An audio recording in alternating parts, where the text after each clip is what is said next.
जय श्री राम आज्ञा समस्त नमस्ते। आज गोटे कथा गोटे कहूँ शुणु।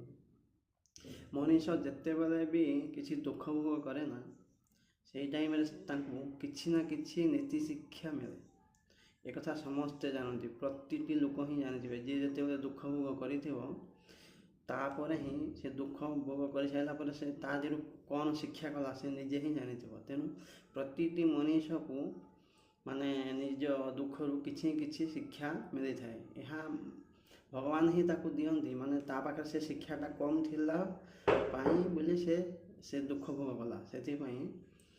से सेथिरु किछि भी नीति शिक्षा पाइला। जेमिति गोटे छोट छुआ माने स्टार्टिंग तो से चलबनी ना, धीरे धीरे पड़ो उठो तापर जाए से छिड़ा हो। जमी से बहुत कष्ट कलापर ही जाए छिड़ा हे, सेमती मनुष्य भी माने बहुत किछि दुख कष्ट सहिला पर ही जाए सठिक रास्ता को आसी थाए। जय जगन्नाथ।